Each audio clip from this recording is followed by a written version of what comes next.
Alhamdulillahi wa kafa, wassalatu wassalamu ala rasulillahi mustafa wa ala alihi wa sahbihi wa man wafa, amma ba'd. Fa ya ibadallah, usi nafsi wa iyyakum bitaqwallahi faqad fazal muttaqun fala tamutunna illa wa antum muslimun. Faqala ta'ala ya ayyuhalladzina amanu taqullaha haqqa tuqatih wa la tamutunna illa wa antum muslimun.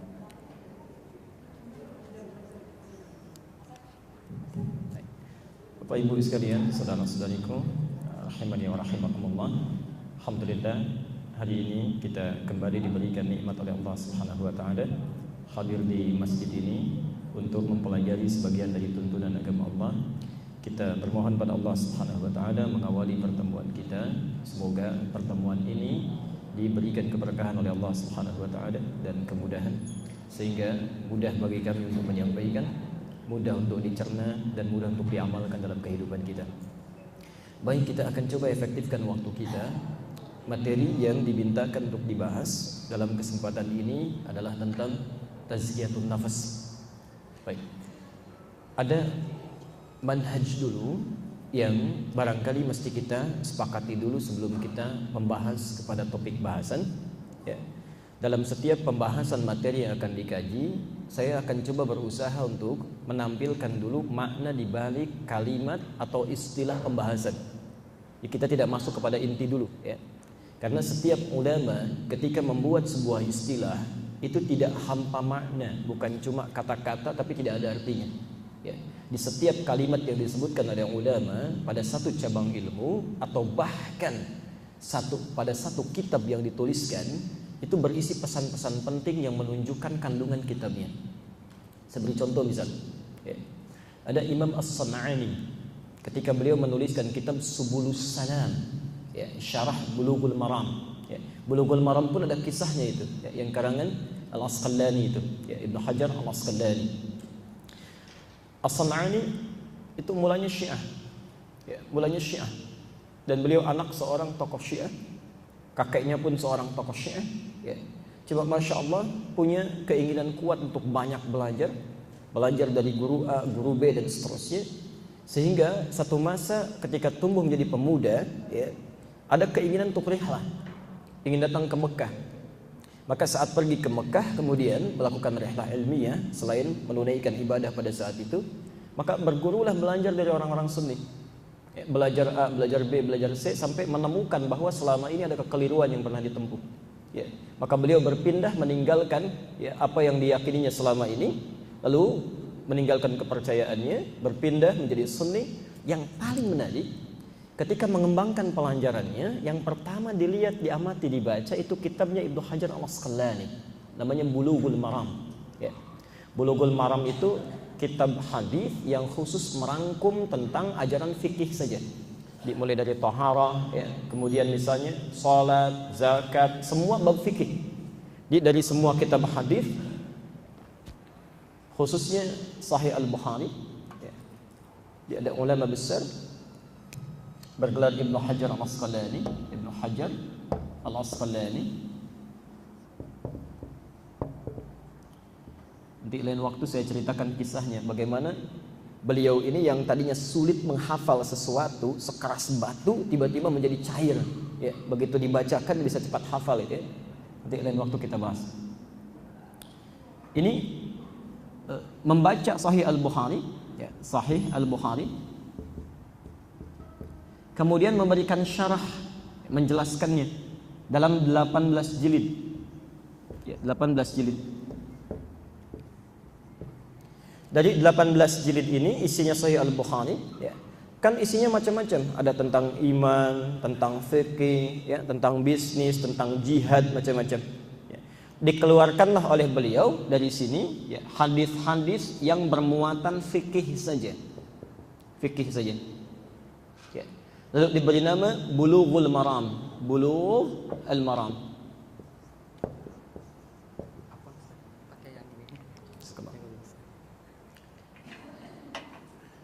Bulugh artinya sampai pada sesuatu yang sangat diharapkan, itu bulugh, ya. Bulugh sampai, ya. Makanya kalau orang sudah sampai pada satu masa yang dibebani oleh taklif fikih, ya, sampai pada usia dia wajib sholat, wajib puasa, ya, wajib melakukan ibadah, itu orangnya disebut baligh. Ya, orangnya baligh, sudah baligh, ya, waktunya sudah sampai pada masa dia wajib menunaikan ketentuan ibadah. Ya, sampainya disebut dengan bulugh. Maram itu cita-cita yang sangat diharapkan, ya, hal yang sangat didambakan, itu maram. Setiap orang ingin sholatnya benar. Setiap orang mendambakan kalau wudhu itu bagus. Setiap orang mendambakan kalau haji itu bisa mabrur. Ya. Maka beliau menamakan kitabnya ini dengan Bulughul Maram. Kalau Anda ingin sampai pada hal yang sangat didambakan, ibadahnya benar sesuai dengan harapan, baca kitab yang telah saya tuliskan ini. Itu maksudnya. Ya. Cuma isinya itu tidak ada keterangannya, cuma hadis saja. Ya, tentang taharah hadisnya ini, ya, tentang salat hadisnya ini, tentang zakat hadisnya ini, tapi tidak dijelaskan. Dibacalah oleh As-San'ani, ya. Ketika diamati oleh beliau, ini kitab bagus sekali, cuma tidak ada keterangannya. Maka diberikanlah penjelasan oleh beliau. Ya. Dalam bahasa Arab, penjelasan yang sangat terang, lugas, mudah untuk dicerna, dipelajari, diamati, disebut dengan syarah. Syarah. Syarhan. Pelan, syarah. Ya. Maka beliau menulis syarah dari sini, syarah Bulughul Maram. Ya. Setelah tuntas diselesaikan, ya, tulisannya sudah selesai, sudah komplit, maka mulailah kemudian diberikan namanya. Difikir-fikir, direnungkan oleh beliau kira-kira apa nama yang sesuai untuk kitab yang telah beliau tulis itu. Nah. Beliau pernah ingat bahwa dulu pernah keliru. Ya, salah dalam keyakinan, salah dalam sikap, salah dalam berakhlak, ya, jalannya tidak tepat. Termasuk barangkali ada orang yang pernah taharahnya keliru, salatnya keliru, harusnya membasuh tangan saat wudu dari tangan ke siku, ini dari siku ke tangan, ya. Padahal ayat Qur'annya, ya, wa aydiyakum ilal marafiq, tangan ke siku. Ada yang membasuh saat wudu siku ke tangan, itu kan keliru. Ya. Nah, biasanya orang dibanding dengan benarnya, keliru dengan benarnya biasanya lebih banyak mana? Banyak yang benar, banyak yang keliru. Nah, dalam Quran diistilahkan sesuatu yang benar itu selalu digambarkan dengan satu jalan, namanya siratun.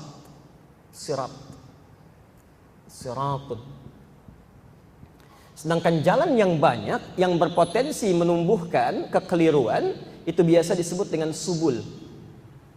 Ya.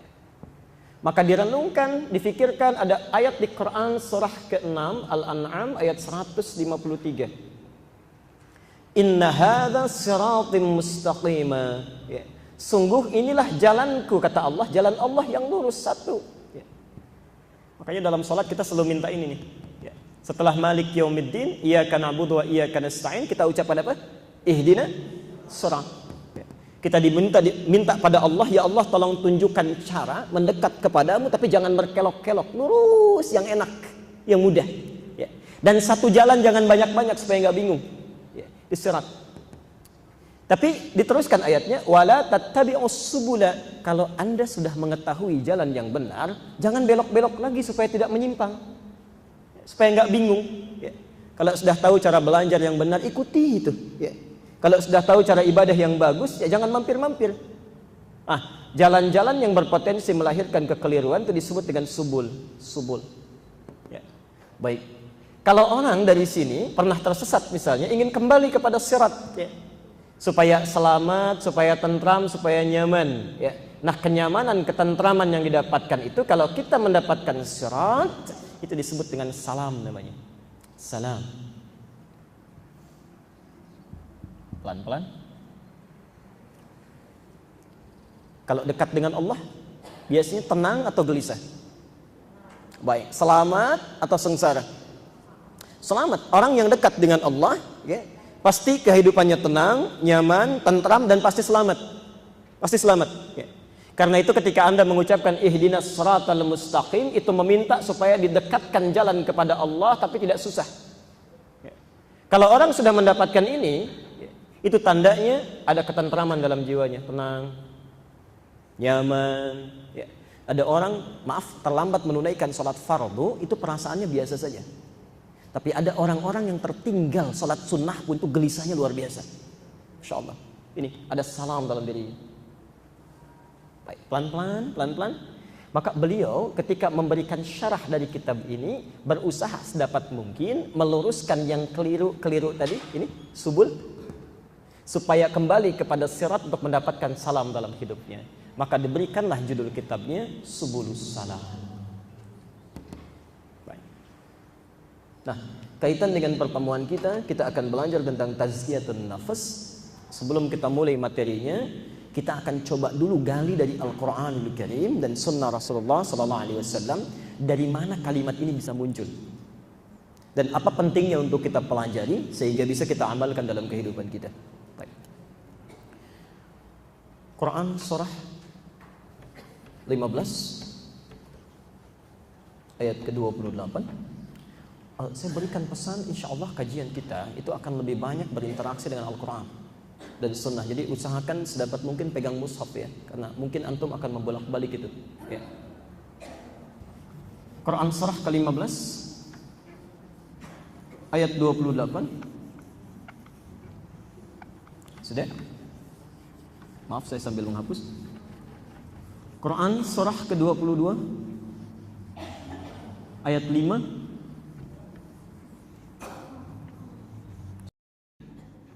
Al-Hajj ayat ke-5, 3, Quran surah ke-23. Nanti saya ulang.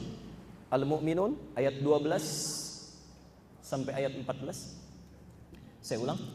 1 Quran surah ke-15 Al-Hijr ayat 28. Kedua, Quran surah ke-22 Al-Hajj ayat ke-5. 3 Quran surah ke-23 Al-Mu'minun ayat 12 sampai ayat 14. Sudah, catat dulu semuanya saja biar kita tidak mengulang nanti. Kemudian 4 selanjutnya Quran surah 17 Al-Isra ayat 85. Alhamdulillah. Quran surah 17 Al-Isra ayat 85. Sudah?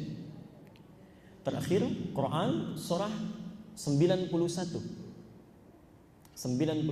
Asy-Syams ayat 7 sampai 10. Ayat 7 sampai 10. Baik, sekarang kita mulai bagian yang pertama. Mari kita lacak di dalam Quran sampai ketemu kalimat tazkiyatun nafas ya. Kita lihat dulu. Kita mulai dari proses penciptaan manusia. Ya, proses penciptaan manusia. Bapak Ibu sekalian, informasi yang disampaikan oleh Al-Quran saat seorang manusia dicipta, ada 2 tahapan penting yang diinformasikan pada kita. Pelan-pelan. 1, ternyata setiap manusia yang dicipta itu adalah dimulai penciptaannya dengan menyempurnakan fisiknya dulu, raganya ya, secara fisikal. Dimulai dulu dibentuk fisiknya, berproses ya.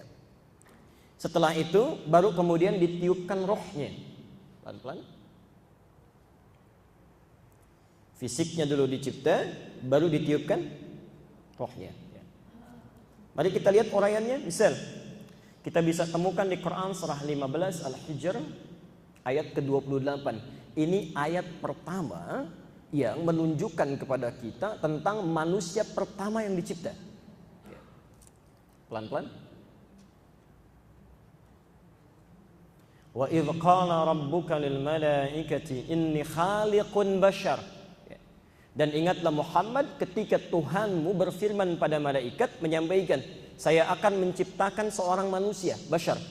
Ya, 35 kali terulang dalam Al-Quran. Ini manusia.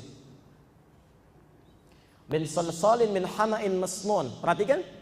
Fa idza sawaituhu. Kalau sudah saya sempurnakan bentuk fisiknya. Jadi penciptaan manusia itu dimulai dengan prosesnya menyempurnakan fisiknya dulu. Karena kalimat sawwa itu artinya kesempurnaan fisik. Ya. Misal ayat yang sama, makna yang sama di Quran surah 32 ayat 9 As-Sajdah. thumma sawwahu wa nafakha fihi min ruhi. Kami sempurnakan penciptaan fisiknya. Di fisik dulu.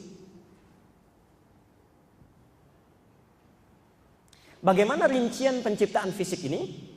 Ibu bapak nanti bisa baca di luar ini, ya, di Quran surah ke-22 Al-Hajj ayat yang kelima, ya. Quran surah 22 Al-Hajj ayat kelima, atau di Al-Mu'minun Quran surah 23 ayat 12 sampai ayat 14. Saya agak pelan-pelan. Ini rincian paling rincinya nih, ya, sampai menemukan ini. Tapi yang paling menarik, Nabi memberikan gambaran yang sangat mudah untuk kita pahami. Lihat hadis Nabinya.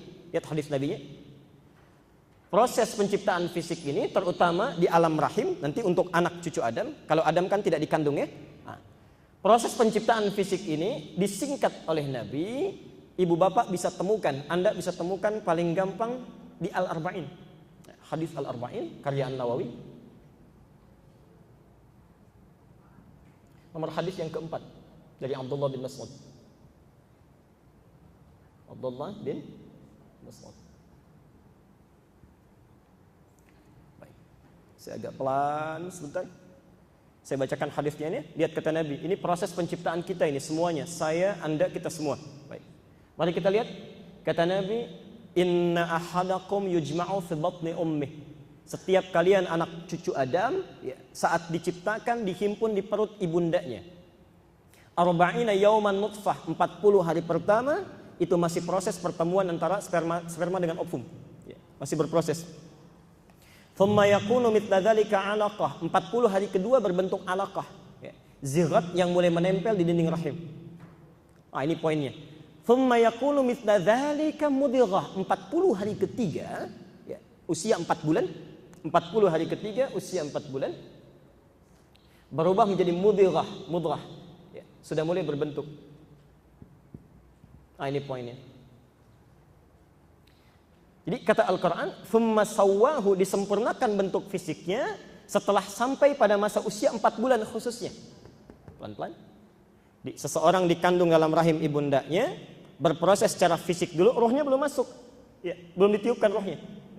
Baru setelah proses fisik ini mencapai usia 4 bulan, ya, namanya mudghah, sudah mulai berbentuk, maka perhatikan ayatnya, wa nafakha fihi min ruhi.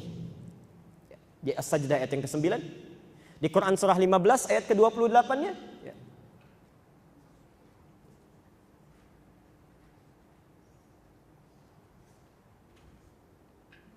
Fa idza sawaituhu wa nafakha fihi min ruhi, maka apabila sudah masuk usia 4 bulan ini, sempurna penciptaan fisiknya berbentuk mudghah, maka kami tiupkan roh dalam fisik ini, dalam jasad ini, ya. Jadi maaf, orang yang dikandung, ibu yang tengah mengandung, bayinya sudah berkembang, ditiupkan roh usia berapa kandungannya? 4 bulan. Ingat betul ya, seorang perempuan yang tengah mengandung usia 4 bulan artinya rohnya sudah ditiupkan. Rohnya sudah ditiupkan. Hadisnya saya teruskan, saya baca ulang hadisnya. Setelah sampai usia 4 bulan, thumma yursalu ilaihi malak, kemudian diutus malaikat. Wa yanfukhu fihi ruh, dan diperintahkan oleh Allah untuk meniupkan roh. Jadi manusia berproses usia 4 bulan, berbentuk fisiknya, setelah 4 bulan baru rohnya ditiupkan. Pelan-pelan. Nah, saya mau tanya sebentar. Kalau roh asalnya dari mana? Saya ulang. Roh asalnya dari mana? Dari mana taunya? Oke. Nah, kita kembali ke Quran. Quran surah 17 ayat 85. Yas'alunaka 'anir ruh. Banyak orang bertanya kepadamu Muhammad tentang roh. Qulir ruhu min amri rabbi. Katakan urusan roh itu urusan Tuhanku, ya. Itu cuma punya Allah, asalnya dari Allah. Nabi nggak punya kewenangan. Pelan-pelan. Jadi Quran surah 17 Al-Isra ayat 85. Jadi kata Al-Quran sendiri, roh itu urusannya Allah, yang mengatur Allah, yang menentukan Allah. Jadi asalnya dari mana? Allah. Pelan-pelan. Sekarang fokus ini. Ini intinya. Sekarang fokus ini intinya. Saya simpulkan sebentar. Seorang disebut manusia, Proses penciptaannya dibentuk dulu fisiknya. Berproses dalam kandungan ibundanya kurang lebih mencapai 4 bulan, ditiupkan roh. Ya. Roh berasal dari siapa? Allah. Sekarang perhatikan. Allah itu sifatnya suci atau kotor? Suci. Mungkin nggak ada kotoran sedikit saja? Tidak. Bersih atau tidak? Bersih. Perhatikan. Karena Allah punya sifat suci, bersih, murni, maka semua yang berasal dari Allah pasti suci. Pasti bersih. Karena itu ketika roh ditiupkan pada fisik seorang manusia, roh ini pun membawa sifat-sifat kebaikan. Jadi karena roh asalnya dari Allah, maka roh yang ditiupkan pun sifat-sifat yang dibawanya selalu baik. Ya. Perhatikan, kumpulan sifat baik yang dibawa oleh roh ini itu disebut dengan takwa. Takwa. Pelan-pelan. Saya ulang ya. Roh karena asalnya dari Allah, Allah sifatnya suci, bersih, tidak ada celah sedikit pun, maka segala yang berasal dari Allah pasti semuanya baik. Karena itu ketika roh ditiupkan dalam jasad seseorang, roh pun sudah membawa sifat-sifat kebaikan, potensi kebaikan, namanya takwa. Sekarang fisik tadi yang berproses dalam rahim seorang perempuan, maaf, sumbernya dari mana? Dari Allah langsung atau ada proses ikhtiar manusia? Tidak langsung berasal dari Allah diberikan, tapi terlibat proses ikhtiar manusia di sini, ada usaha manusia. Maaf, misal ibu tengah mengandung, tidak akan mungkin kandungan akan berkembang baik kecuali ada asupan yang masuk ke dalam rahim kan? Ibu makan, minum dan sebagainya, Masya Allah. Yang jadi masalah kadang-kadang, maaf, kalau suaminya bawa makanan yang baik-baik, yang dimakan baik, halal, thayyib, Masya Allah, maka janin ini akan berkembang dengan sangat luar biasa bagusnya. Tapi kalau yang dimakan yang syubhat, apalagi yang haram, bercampur dengan ini, ya, berproses selama 4 bulan itu, maka jadilah kualitas janin yang dikandung, mudghah yang terbentuk, ini sudah membawa unsur-unsur masalah. Ya. Nah, yang jadi persoalan, perhatikan sini, pelan-pelan. Saya ilustrasikan ya, saya ilustrasikan. Ini ada cawan ya, tempat. Kemudian anggap misalnya yang bening ini, ya, yang bening ini rohnya. Ya. Sekarang saya ingin sampaikan, bila ada seseorang ya, saat tengah mengandung dia makan yang baik-baik, yang bening, yang bersih, ya kita anggap misalnya seputih susu bersih. Kalau susu dicampurkan dengan yang bening ini warnanya jadi apa? Baik, putih. Kalau bercampur dengan yang syubhat, yang dimakan salah, coklat misalnya, coklat kalau dicampur dengan yang bening jadi apa warnanya? Nah, kalau yang dimakannya haram, kotor dan sebagainya, misal kopi dimasukkan ke sini jadi apa? Hitam. Maka kata Rasulullah, anak Adam tercipta dari tanah. Adam tercipta dari tanah, anak Adam tercipta dari tanah. Sedangkan tanah ada yang coklat, yang bersih, yang hitam, bahkan melumpur. Baik. Karena itulah roh ketika bercampur ya, dengan fisik ini tidak murni membawa sifat kebaikan seperti roh. Masih bercampur, cenderung memancarkan sesuatu yang berbeda. Sesuatu yang memancarkan, yang kadang-kadang berbeda, bisa baik, bisa buruk, bisa tidak. Itu dalam bahasa Arab disebut dengan fujur. Fujurun. Yang tidak selamanya baik. Pelan-pelan. Karena itulah roh ketika masuk ke dalam fisik, ini agak tinggi ya, agak dalam, jadi kita butuh fokus sebentar. Ketika roh masuk ke dalam fisik, dia kan tidak murni lagi ya, tidak murni takwa, tapi sudah bergabung dengan fujur, ya, sudah nyampur, ya, sudah bercampur. Karena itulah, karena roh sudah tidak lagi dalam arti bening, ya, seperti semula, karena bercampur dengan fujur, maka namanya dirubah oleh Al-Quran bukan roh lagi. Kalau roh sudah masuk ke dalam fisik seseorang, namanya dirubah oleh Quran menjadi nafas. Nafas. Karena unsurnya sudah bercampur. Ya, nafas. Nafas. Dari sini diserap dalam bahasa Indonesia menjadi nafas. Karena kalau roh sudah masuk ke dalam fisik, sudah bisa bernafas. Nafas. Pelan-pelan. Kenapa disebut dengan nafas? Ya, tidak roh lagi, karena di dalamnya itu sudah berkumpul bukan hanya takwa saja, tapi sudah menyatu dengan fujur. Takwa plus fujur sudah bergabung ya, tadi sudah seperti saya ilustrasikan ya. Buka Quran surah ke-91 ayat 7 sampai 10. Perhatikan pelan-pelan.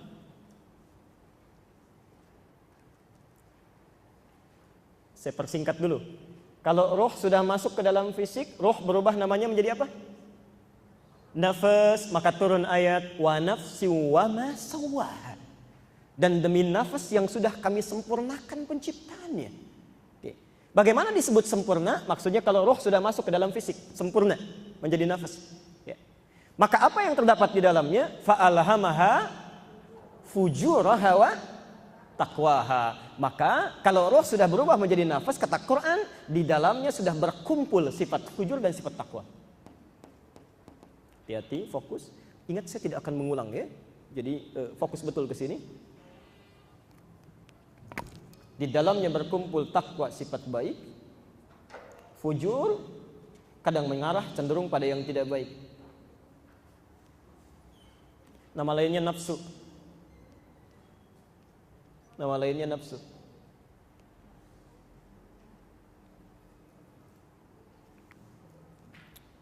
Lihat sini. Takwa terulang sebanyak 115 kali dalam Al-Quran. Nafsu, ya, nama lain dari fujur, terulang sebanyak 115 kali dalam Al-Quran.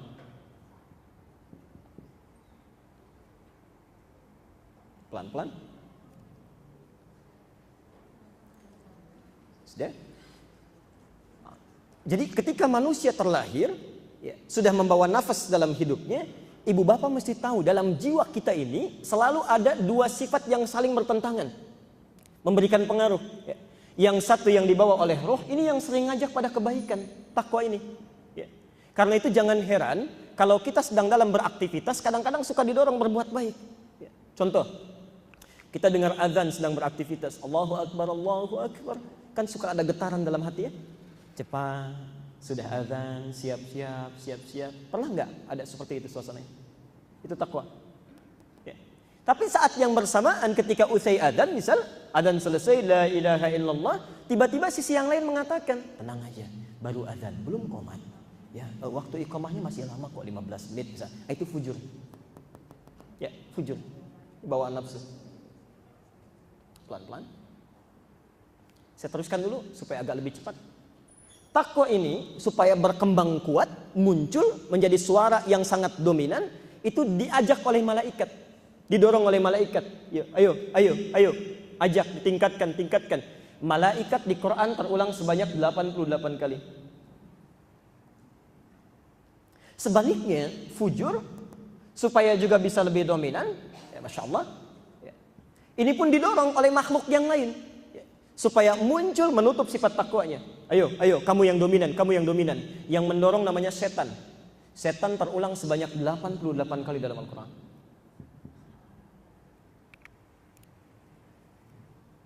Pelan-pelan. Awas, hati-hati. Sudah? Sekarang mari kita teruskan sebentar. Kalau kira-kira di satu tempat ada dua hal yang berbeda, satu mengajak pada kebaikan, satu pada keburukan. Kira-kira tempat itu akan seterusnya tenang atau tidak tenang? Awas, hati-hati ya, selalu bergolak ya. Kadang naik, kadang turun, kadang naik, kadang turun. Nah, kalau yang baiknya ini dominan, misal yang buruk, yang nafsu ditekan, yang fujur ini ditekan, yang ini naik. Maka kata Quran, qad aflaha man zakkaha. Kita tulis.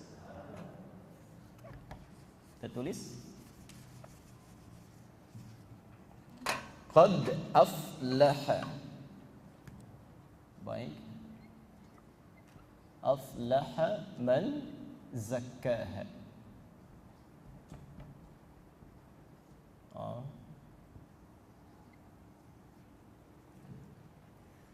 Sungguh kata Quran, aflaha, pasti akan selalu tentram, bahagia, nikmat sekali. Ya. Pelan-pelan. Man zakkaha, orang yang bisa menekan sifat nafsunya ini, ya, membersihkan. Zakka itu menyucikan, membersihkan, ya, ditekan, hilangkan yang kotor-kotornya. Pelan-pelan. Jadi kalau Anda bisa menekan yang ini, ya, yang nafsunya ini, memunculkan yang baik-baiknya, itu hidup kita pasti tentram. Enak kata Quran itu. Misal, saya beri contoh cepatnya. Kita terapkan dulu sebentar. Di dalam nafas seseorang, kata Quran, ada sifat baik, kita tulis misalnya. Sifat baik, tenang. Dalam saat yang bersamaan, tenang pun punya lawan di nafsu. Ya, selalu punya lawannya. Misal, gelisah. Baik punya lawan buruk. Takwa, sabar, punya lawan marah. Takwa, jujur. Nafsu punya dusta. Lihat sini pelan-pelan. Jadi setiap kali ada sifat baik yang dibawa oleh roh, sifat takwa, itu yakini betul pasti ada lawannya di nafsu. Ya. Di setiap bapak ibu menemukan sifat baik, itu secara bersamaan dalam diri kita pun ada lawannya yang jelek. Ya. Misal, ada sifat jujur, pasti ada dusta. Ada rendah hati, pasti ada sombong. Ya. Ada yang sabar, pasti ada amarah. Ya. Di setiap memiliki sifat kebaikan, selalu ada lawannya di nafsu. Pelan-pelan. Kata Al-Quran, kalau Anda sudah bisa menekan yang ini, ya, menekan ini supaya tidak muncul, dimunculkan yang baik-baiknya saja, maka hidupnya pasti akan tenang, nyaman, bahagia. Ya. Sebaliknya, seseorang yang didominasi oleh sifat buruknya, ini, kalau ininya muncul, kemudian ininya tertekan ke bawah, yang ini naik ke atas nafsunya. Ya. Sifat-sifat jeleknya yang dominan naik. Ya. Allah, perhatikan kalimat Qur'annya, wa qad khaba man dassaha. Khaba. Sungguh rugi orang yang menekan sifat jeleknya, dikotori. Dassa itu mengotori. Ya. Dikotori, ditutup sifat baiknya, naik sifat-sifat buruknya. Di situ diartikan apa? Khaba.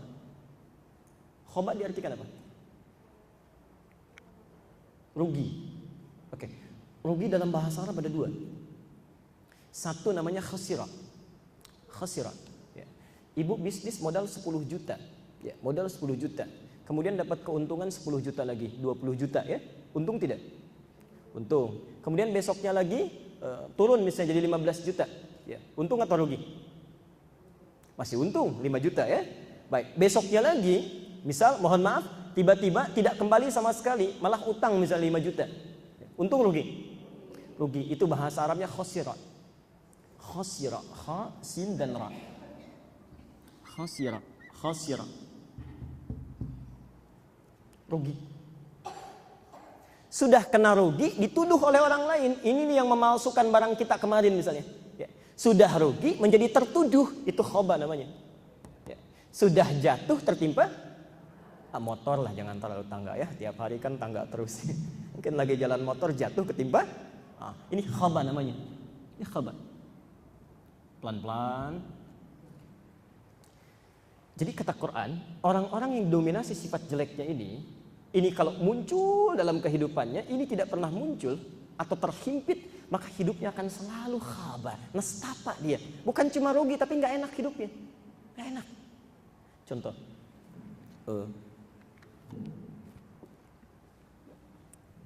sedang duduk di depan rumah, tiba-tiba ada teman lewat misalnya, tidak disapa. Ya. Orang yang sifat takwanya tidak dominan, nafsunya yang muncul, itu cepat gelisahnya. Orang lewat saja nggak nyapa, sudah marah. Nggak nyapa saya. Padahal kita sudah kenalan bertahun-tahun, sombong sekali. Tuh, sudah sombong bilangnya. Masya Allah. Ya. Mau tidur pun kadang masih dipikirin juga. Ya. Ketemu suami dibahas juga. Tahu nggak Pak tadi lewat ketemu teman, nggak nyapa. Ya. Nah, kalau sifat yang nafsunya ini muncul lebih dalam, prasangka buruknya itu selalu dominan. Kalau sifat takwanya naik, kesimpulannya cepat. Oh, tidak nyapa, barangkali sedang buru-buru. Ya, barangkali sedang sakit gigi. Banyak sekali alasannya, gampang, sederhana. Ya. Antum mau berangkat taklim, tiba-tiba lihat mendung misalnya. Yang terpikir apa? Mendung. Pasti hujan. Kalau hujan, airnya naik. Kalau naik, pasti banjir. Kalau banjir, paling ustadznya nggak datang, nggak usahlah ikut taklim. Padahal belum tentu hujan gitu. Belum tentu hujan. Orang-orang yang dihimpit oleh sifat nafsunya yang dominan ini, itu hidupnya itu nggak pernah tentram, nggak enak. Gitu. Ya, yang dilihat tidak enak, yang didengar tidak nyaman, itu yang jadi masalah. Dan yang jadi persoalan, mohon maaf, saat manusia meninggal dunia, tadi kan ada fisik ya, ada fisik, kemudian ada roh. Ini fisik, roh di dalamnya. Ya. Yang jadi persoalan, saat manusia meninggal dunia, ini yang datang rohnya, yang dicabut apanya? Yang pulang pada Allah. Tuh, sudah keliru kan? Ternyata yang pulang bukan rohnya. Yang pulang nafasnya. Nafasnya. Nafas. Hati-hati, yang datang dengan yang pulang beda. Yang datang dengan yang pulang beda. Hati-hati. Kenapa? Karena saat datang ditiupkan oleh Allah melalui malaikat, ditiupkan menyatu dengan fisik ini belum bawa apa-apa. Cuman bawa potensi-potensi baik saja, namanya takwa. Ketika masuk kepada jasad, itu yang dikembangkan menjadi amalan, ya. Kemudian dia sholat, dia puasa, dia zakat, dia tersenyum, dia sedekah. Takwa ini berubah menjadi amalan. Punya bentuk amal. Nah, karena itu saat dia kembali kepada Allah, itu yang pulang bukan cuma rohnya. Sebab kalau rohnya yang pulang, ini nggak bawa apa-apa. Sama dengan saat ditiupkan. Ya. Yang pulang itu yang kembali kepada Allah, itu yang disebut dengan nafas. Ali Imran ayat 185. Kita hafal. Kullu nafsin dha'iqatul, bukan kullu ruhin. Ya ayyatuhan nafsul mutmainnah. Masya Allah. Jadi kalau bekal Anda baik misalnya, ya, takwanya selalu digunakan pada kebaikan, misal takwanya kuat, takwanya tinggi. Saat pulang karena bekal-bekalnya yang baik, pulangnya enak, tenang. Ya. Karena jiwanya itu tenang, digunakan pada yang baik, aflah tadi nyaman, nafsunya ditekan, maka saat pulangnya pun lancar, enak. Panggilannya mudah. Ya ayyatuhan nafsul mutmainnah, hei jiwa yang tenang. Karena yang dominan yang takwanya. Yang berbahaya kalau ini bermasalah. Ya. Takwanya tidak pernah muncul. Yang dominan nafsunya, marahnya, dengkinya, iri hatinya, dendamnya, celaknya dan sebagainya. Ini nggak pernah muncul. Ini yang sulit pulang. Ini yang sulit pulang. Karena itulah mengambil dari kalimat ini pelan-pelan, bagaimana caranya supaya kita bisa menekan yang jelek tadi, memunculkan yang baik-baiknya. Ya, yang takwanya bisa muncul, yang jeleknya bisa turun. Kata Al-Quran, perhatikan, zakkaha, kita keluarkan zakka.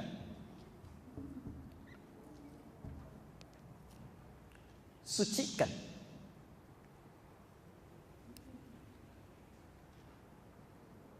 Pelan-pelan. Sucikan, bersihkan.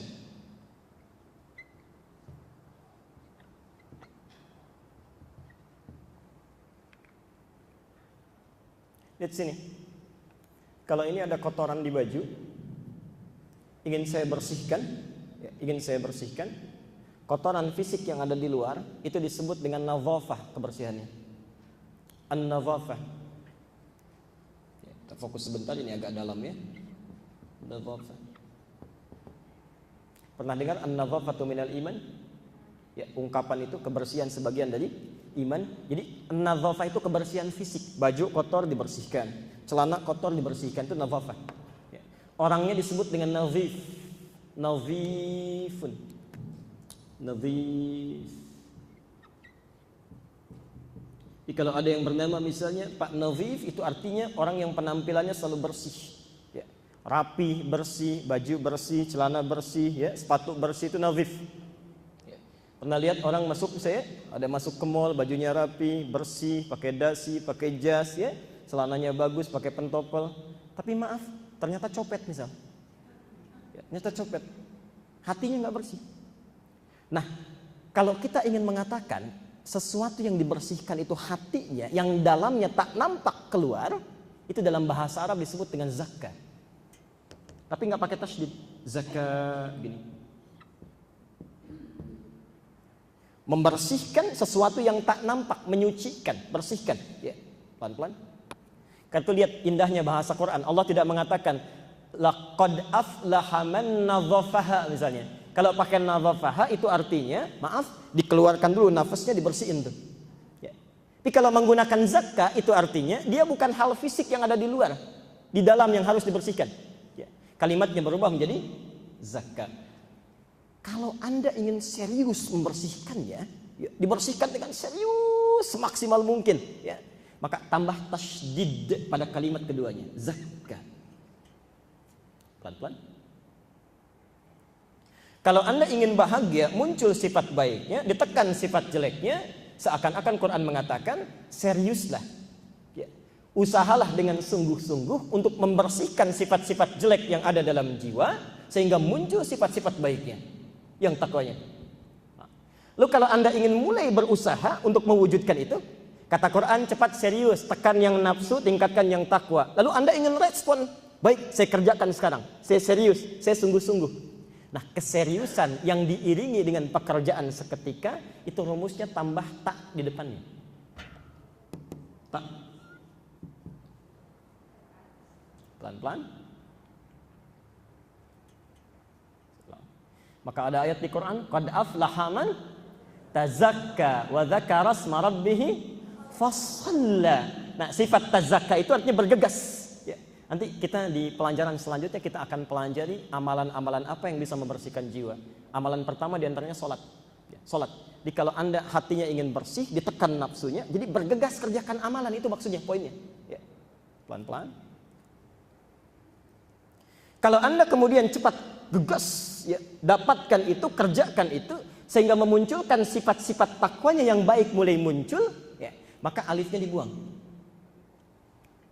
Kalau sifat baiknya sudah muncul, alifnya dibuang, ya. Diganti dengan ya plus tak di ujungnya. Ya. Kalau sudah ditambah ya dengan tak, tasdidnya hilang. Pelan-pelan, pelan-pelan. Bergegaslah untuk bersungguh-sungguh membersihkan yang kotor sehingga muncul yang baik, sehingga sifat-sifat kebaikan cepat terkumpul. Sifat-sifat kebaikan, ya dengan ta. Ya. Kalau satu kalimat sudah ada ya dengan ta, biasanya umumnya huruf kedua dimatikan diganti dengan sukun, taz. Ya. Ini diikuti aja ya. Diikuti aja dulu. Taz. Ya. Biasanya kalau ada huruf sebelumnya dibacanya apa? A, I atau U. Tadi kita belajar di Rawamangun, kalau ada huruf sebelum ya, umumnya dibaca I kalimatnya. Ya. Kalau ada huruf sebelum alif misalnya, ini ba, ini alif, sebelumnya ada huruf ba. Dibaca apa? Ba. Huruf sebelum alif selalu dibaca A panjang. Ada huruf ta, ada alifnya, dibaca apa? Ta. Tapi kalau diganti, misal ada huruf fa sebelumnya, setelahnya ya misalnya. Ya. Dibaca apa? Maka ada huruf sebelum ya, umumnya dibaca fi. Ya. Taz, kemudian kaf ada ya, sebelum ya dibaca i. Ya. Tazki, lihat rumus dalam bahasa Arab. Kalau Anda menemukan tak marbutah di ujung, ya, tak marbutah di ujung, maka huruf sebelum tak marbutah harus berharakat ya. Harus berharakat ya. Karena tak marbutah menunjukkan sifat-sifat terkumpul, ya, dimasukkan di dalam kalimat ini di akhirnya, maka konsekuensinya yang tadinya dibaca tazki, ya-nya bunyi, harakatnya fathah. Tazkiyah. Baik. Tadi yang dibersihkan itu sifat apanya? Nafsu yang kotor.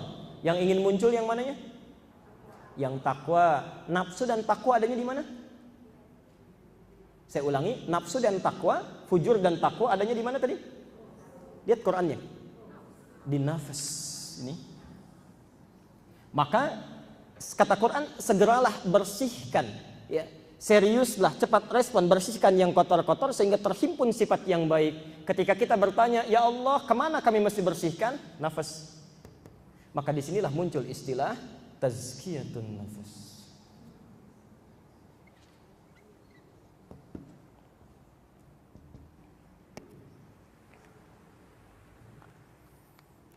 Pelan-pelan. Jadi tazkiyatun nafas itu adalah istilah yang disebutkan oleh para ulama sebagai ilmu yang fungsinya untuk membimbing kita bagaimana cara menekan nafsu yang buruk sehingga memunculkan lawannya takwa yang baik-baik. Jelas di sini? Nah, sekarang kita teruskan dulu pelan-pelan. Teruskan pelan-pelan.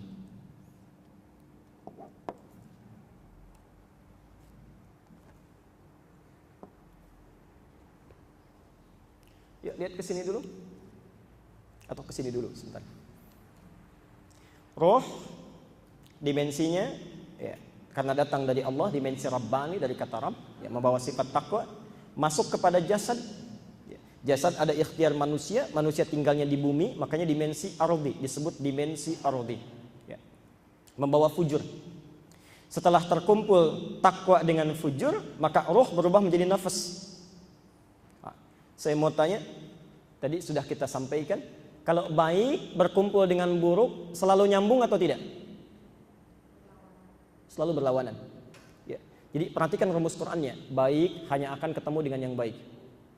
Yang jelek hanya akan nyambung dengan yang jelek. Jadi baik dengan buruk itu tidak akan ketemu. Antum datang dari sini, ada yang pakai koko, masya Allah, ada yang pakai jubah, ya. Ibu datang berangkat ke sini, walaupun tidak kenal, tapi Anda berpapasan di jalan, ya. Karena chemistry-nya nyambung, orang baik ketemu orang baik, itu minimal akan saling sapa. Assalamualaikum, minimal tanda. Ya. Saya lewat pakai koko, antum pakai jubah, itu bisa sapaan walaupun nggak saling kenal. Assalamualaikum, warahmatullahi wabarakatuh. Jalan. Tapi maaf, misal ada orang baik pakai baju koko, pakai peci lewat, ya. Berpapasan dengan seorang misalnya pakai kaos, ya, kaosnya juga tipis, misalnya bertato, ya, mabuk sambil jalan, bisa nggak sapaan? Assalamualaikum, kemana Pak? Enggak. Pasti lewat aja gitu ya. Lewat, saling bertentangan. Ya. Orang mabuk ketemu orang mabuk mungkin nyambung. Ya, Masya Allah, di sini yang jadi persoalan. Takwa ketika berkumpul dengan fujur, yang jadi persoalan kumpulnya di satu tempat di sini, di nafas. Ini yang menyebabkan keadaan seseorang nafasnya tidak pernah tentram. Ya, kadang selalu bergolak. Antum sedang taklim tenang gitu ya. Begitu keluar dari sini gelisah lagi. Sedang baca Quran tenang. Begitu selesai ditutup nggak tenang lagi. Pernah merasakan itu? Ya, karena selalu bergolak. Nah, perhatikan dalam bahasa Arab sesuatu yang tidak pernah tentram selalu terbolak-balik, bergolak lagi itu disebut dengan kolbu.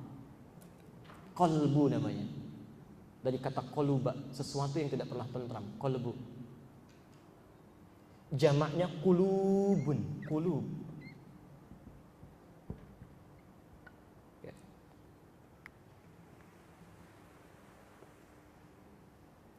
Pernah ingat doa ini yang diajarkan Nabi?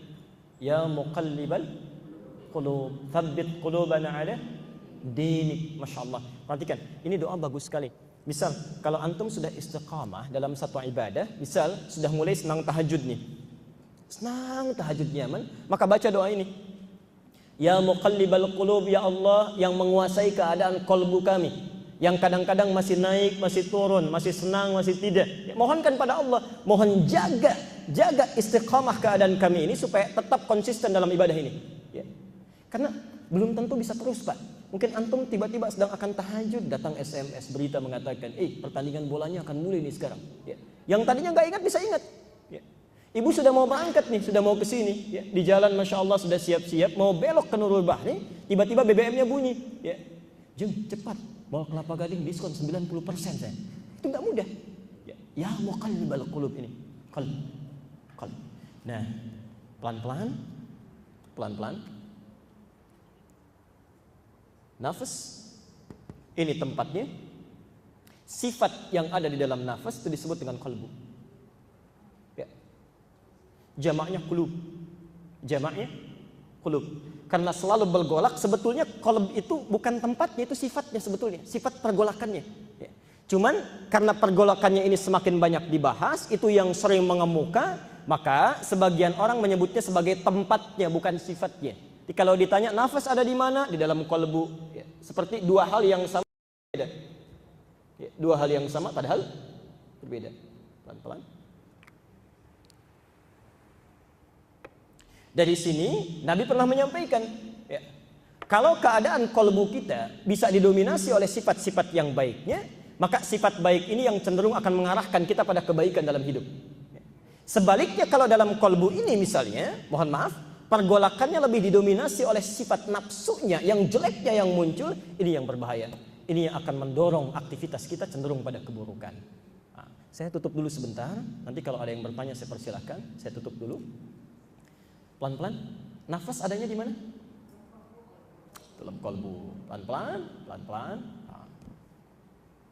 Sifat baiknya disebut apa? Takwa, baik. Yang buruknya disebut apa? Baik. Sekarang perhatikan ya. Semua sifat kita itu, baik yang baik atau berburuk, kumpulnya di sini.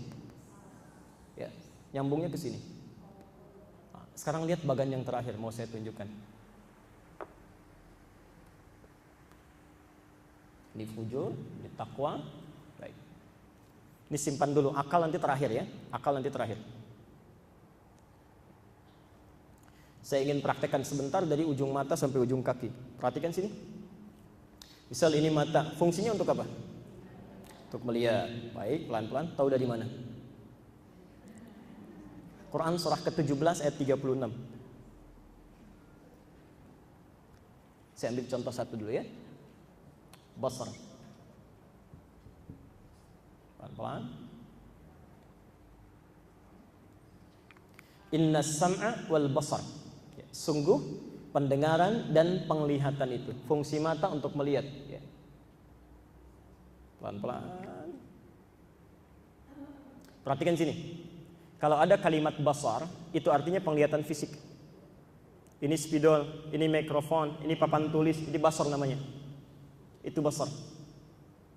Tapi dalam hati kita ada satu penglihatan kebaikan ya. Disebut dengan mata hati, mata qalbun. Ini yang dimiliki sifat takwa. Namanya basirah. Basirah. Basirah.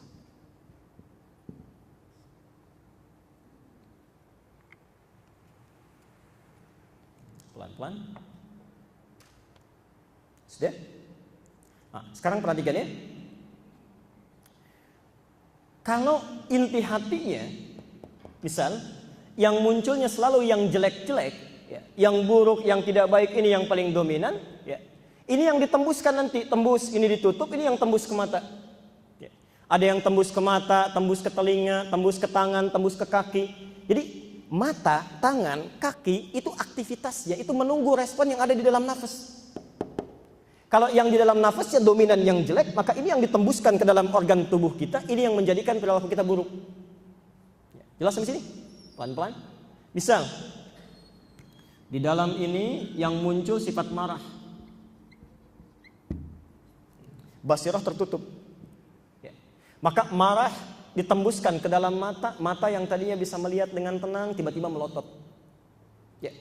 Ditembuskan ke mulut, mulut yang seharusnya fungsinya berkata yang baik-baik untuk zikir tiba-tiba mencela. Ya.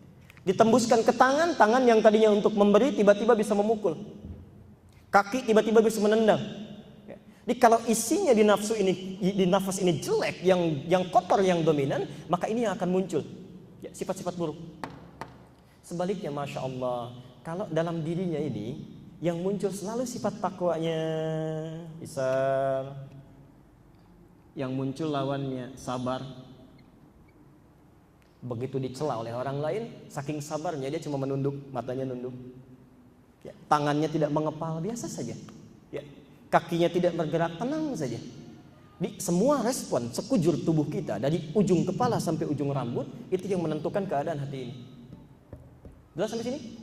Baik, saya tutup dulu. Al-Bukhari nomor hadis ke-52. Al-Bukhari nomor hadis 52. Di Al-Arba'in An-Nawawiyah nomor hadis yang ke-6. Ya. Al-Arba'in nomor hadis yang ke-6. Saya bacakan cepat ya. Anda hafal hadisnya, saya bacakan sampai ujung hadisnya saja supaya lebih mudah ya, ujung hadisnya. Ala wa inna fil jasadi mudghatan idza salahat salahal jasadu kullu wa idza fasadat fasadal jasadu kullu ala wa hiyal qalbu. Hadisnya agak panjang ya. Anin Nu'man bin Bashir radhiyallahu anhuma qala Rasulullah sallallahu alaihi wasallam innal halala bayyinun wa innal harama bayyinun wa bainahuma umurun mushtabihatun la ya'lamuhunna katsiran minan nas. Lihat ujungnya. Ala kata Nabi, ketahuilah, yakinlah wa inna fil jasadi mudghah, di dalam tubuh kita ada mudghah tadi, sekerat daging yang kecil saja. Idza salahat, kalau baik kualitas ini, salahal jasadu kulluh, itu mata, telinga, mulut, lidah, kulit sampai ujung kaki semua akan baik. Tapi yang jadi masalah, mohon maaf, kalau buruk itu Wa idza fasadat fasadal jasadu kullu, pasti akan buruk seluruhnya. Jadi kalau ada orang sekarang berperilaku maksiat, lisannya buruk, telinganya buruk, pandangannya buruk, itu yang bermasalah itu hatinya. Karena itulah ilmu ini menjadi penting, bukan hanya sekedar menjadikan kita rajin dalam beribadah, tapi mohon maaf juga menjadikan kita bening dalam menyikapi berbagai persoalan sehingga melahirkan karakteristik yang paling dicintai oleh Allah Subhanahu wa taala. Ini hamba yang paling takwa. Baik. Pak Ibu sekalian, ada satu bagian lagi sebagai bagian penutup, tapi saya mau simpan dulu, sekiranya ada yang mau ditanyakan saya perkenankan. Ya. Saya belum selesaikan tentang mata. Kalau tidak ada pertanyaan, saya mau tutup dulu dengan bagian yang terakhir. Baik, Quran surah ke-24 kita praktek. Quran surah 24 An-Nur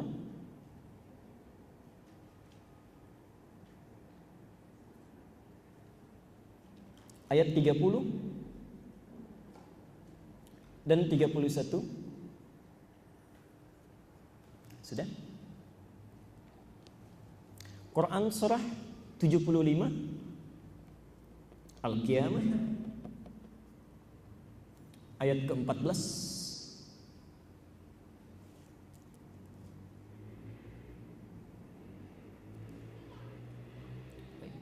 Sudah? Sekarang perhatikan sini ya.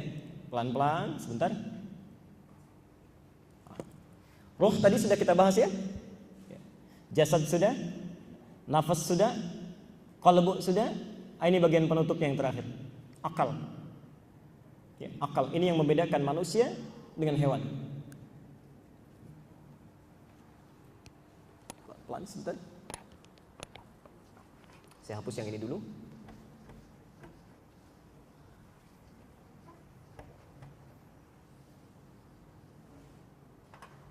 Baik. Perhatikan sini. Ada orang sering keliru memahami akal. Akal dipahami dengan otak. Akal itu bukan otak. Akal bukan otak. Ya. Karena hewan pun punya otak, tapi hewan tidak punya akal. Ya. Udang itu punya otak, tapi orang tidak mau disebut otak udang, ya kan? Nah, kambing punya otak, sapi punya otak, ya. Tapi sapi tidak punya akal, kambing tidak punya akal. Ya. Dalam bahasa Arab, otak disebut dengan muh. Tapi yang kita bicarakan sekarang akal, al-aqlu. Sekarang perhatikan, ini bagian yang terpenting.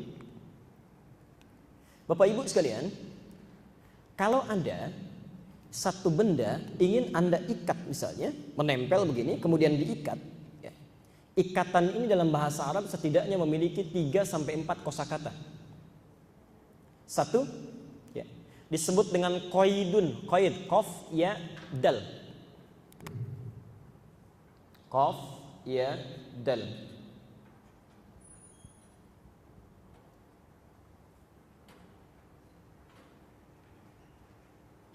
Misal, ini ada spidol dan diikat dengan karet, ya. Maka ikatannya disebut dengan qaid. Ya. Kalau ikatannya tidak nampak, tapi melekat kuat, tapi tidak kelihatan, ya, itu disebut dengan alaq, ain lam qaf, alaqun.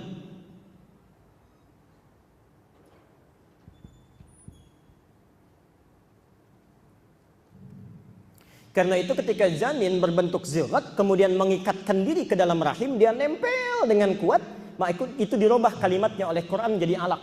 Ya. Iqra bismi rabbikal ladzi khalaq, khalaqal insana min alaq. Ya. Kenapa disebut alaq? Karena dia sudah mulai menempel di dinding rahim, kuat, ya, menempelkan dirinya. Tapi nggak kelihatan, ya, nggak kelihatan. Bahaya kalau ada seorang ibu mengandung, misalnya kelihatan zigotnya nempel, itu kan berbahaya. Ya. Pasti tertutup, tidak nampak. Tapi kalau ada ikatan yang sangat kuat, baik nampak ataupun tidak, terlihat ataupun tidak, mengikat sesuatu dengan kuat, itu bahasa Arab yang disebut dengan aqala. Al-aqlu. Di kedua makna ini diwakili oleh makna akal.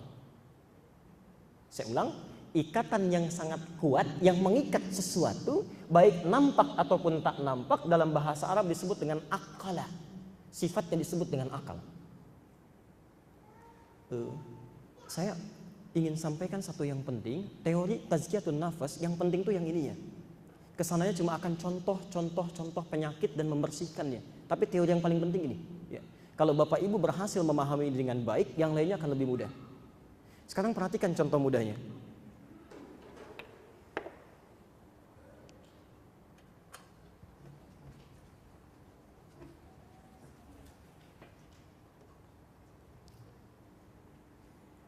Tadi sumber takwa dan sumber nafsu ada di mana? Kalbu ya. Nah, ini. Di sini ada nafas, di sini ada takwa plus fujur atau nafsu. Baik. Tadi setelah kita bahas semua respon-respon yang ditujukan kepada anggota tubuh kita kan asalnya dari sini ya. Mata baik itu berkedip ataupun melotot atau tenang, asalnya dari sini. Apakah takwa yang masuk atau fujur yang masuk? Ya. Jelas di sini? Baik. Kalau tidak jelas langsung disampaikan ya. Baik. Sekarang perhatikan, kalau sudah ada respon dari sini, dari takwa misalnya respon, ya. Kan ditembuskan langsung ke anggota tubuh ya. Ada yang ke tangan, ada yang ke mata seperti tadi, ada yang ke telinga. Nah, ini yang penting dicatat dalam kerja takwa ini ataupun nafsu ini menembuskan ke dalam anggota tubuh disebut dengan jasad, pelan-pelan tembuskan ke sini ya. Itu tidak langsung ke tangan, tidak langsung ke mata, tapi lewat perantara dulu disebut dengan akal ya. Dari sini masuk ke sini ke akal, baru masuk ke anggota tubuh, ke jasad ya. Misal ada seseorang misalnya diminta untuk marah, dari hatinya marah, nggak langsung ke mata melotot, tidak, ke akal dulu, akal menerjemahkan, lalu diminta marah, maka mata melotot ya. Tangan mulai menggenggam, kaki mulai bersiap menendang, itu sepersekian detik cepatnya ya. Nanti satu saat kita akan coba bersama-sama membahas dengan Dr. Manufris Kasim. Saya sudah panel dengan beliau membahas tentang ini ya. Beliau itu seorang dokter ahli neuroscientific ya, dengan ahli jantung dan otak. Itu sudah melakukan penelitian ilmiah, kemudian bahkan melakukan MRI Pak. Dan ini terlihat langsung dalam penglihatan beliau secara ilmiah bahwa ada jalur-jalur dari mulai kolbu ke akal baru sampai ke jasad. Jadi nggak langsung ke jasad. Nah, yang menarik ternyata akal ini pun punya fungsi ganda.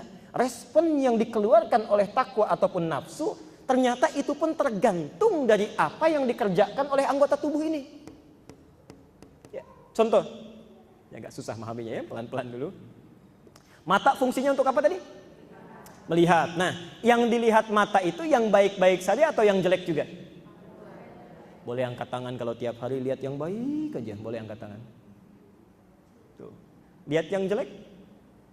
Yang sedikit? Oh, Bapak kalau lihat iklan shampoo yang dilihat shampoo-nya apa orangnya? Gak mudah ya? Baik. Sekarang perhatikan. Artinya apa? Saat seseorang dari mata saja melihat sesuatu, itu tidak semua yang baik yang dilihat.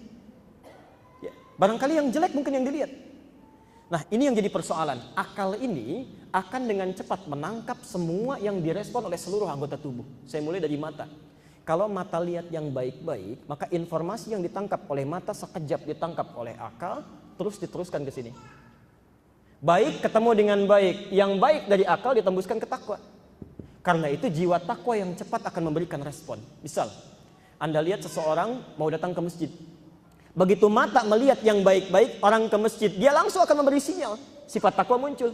Cepat, orang sudah bersiap-siap ke masjid, masa kamu masih begini juga? Ya. Ibu lihat temannya misalnya ke taklim, sudah siap-siap, catatan dibawa, itu responnya cepat takwanya. Cepat, temanmu sudah bawa catatan, masa kamu datang dengan tangan hampa? Misal, takwa. Yang jadi masalah, mohon maaf, kalau yang dilihat selalu yang tidak baik. Lihat maksiat, lihat gambar yang tidak bagus, lihat pemandangan yang tidak elok, maka mohon maaf, informasi yang diikat oleh akal itu pun buruk. Ini yang masuk ke sifat fujur. Maka kalau sudah masuk ke sifat fujur, ini yang memberikan titik kepada takwa, jadi penyakit. Ditutup ya, pelan-pelan. Maka yang direspon sifat-sifat kebaik, sifat-sifat buruk ini. Kalau sudah seperti ini yang bahaya. Ini yang bahaya. Maka mata akan sulit melihat sesuatu yang baik lagi. Ya, contoh, lihat orang taklim sudah nggak suka, lihat orang ke masjid sudah tidak ada getaran. Tapi Masya Allah, kalau melihat yang maksiat, lihat acara yang tidak tepat, lihat sesuatu yang tidak menyenangkan dalam konsep agama, itu cepatnya luar biasa, cepat sekali. Ya, cepat sekali. Nah, karena itulah nanti dalam ilmu tazkiyatun nafas, ini pengantar pada bahasan selanjutnya, sebelum kita mengeluarkan penyakit hati, jadi masalah. Ini lihat yang buruk, jelek, ditangkap oleh akal. Masuknya kemana tadi? Ke fujur. Ya. Bawa sifat baik atau jelek? Jelek. Penyakit atau obat? Penyakit. Perhatikan, penyakit dalam bahasa Arab disebut dengan marad. Maradun, penyakit. Kalau orang sering lihat yang buruk-buruk, pada hakikatnya dia sedang membawa penyakit dimasukkan ke dalam kolbunya ke sini. Ya. Ke sifat fujurnya. Pelan-pelan. Kolbu tadi jamannya apa? Kulubun. Al-Baqarah ayat 10. Fi kulubihim maradun fazadahumullahu. Ada orang yang karena organnya sering beraktivitas yang jelek-jelek, yang haram-haram, yang buruk-buruk, maka yang masuk ke dalam hatinya selalu penyakit. Takwanya nggak respon. Ya. Karena itu nanti kita akan temukan ayat-ayat Quran pertama kali mengajarkan tazkiyatun nafas itu bukan mengobati penyakit. Bukan mengeluarkan dulu yang kotor dalam jiwa, tapi mencegah yang kotor supaya tidak masuk dulu ke dalam hati. Pelan-pelan ya. Kebanyakan materi tazkiyatun nafas yang dibahas di berbagai tempat itu bagaimana mengeluarkan sifat buruk dalam hati. Tapi kata Quran petunjuknya sebelum dikeluarkan sebetulnya cegah dulu supaya yang jelek tidak masuk ke dalam diri. Ya. Jadi kalau Anda sudah bisa mencegahnya, kenapa mesti mengeluarkannya? Ya. Pelan-pelan. Quran surah ke-24 tadi ayat 30. Kita tutup di sini. Kembali ke mata.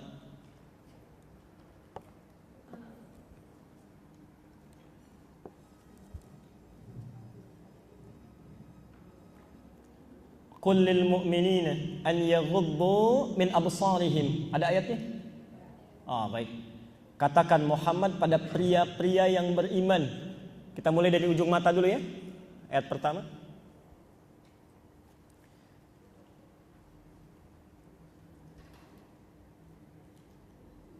Qul lil mu'minina an yaghuddu min absarihim. Katakan Muhammad pada pria-pria yang beriman supaya menjaga pandangannya. Lihat.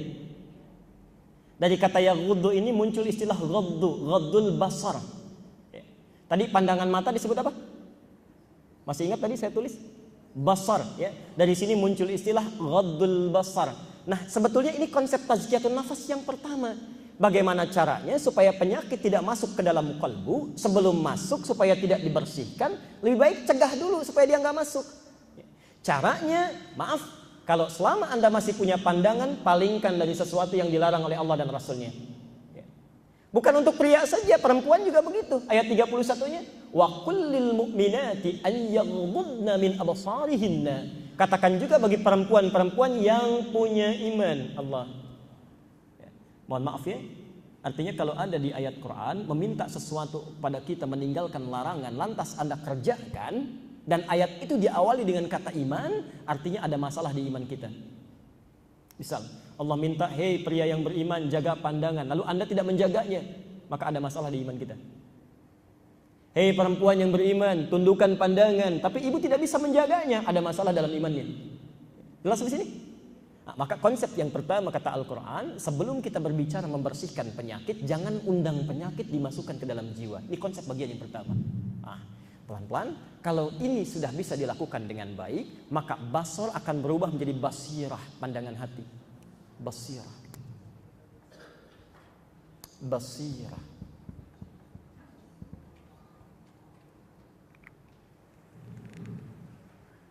Seperti contoh ya.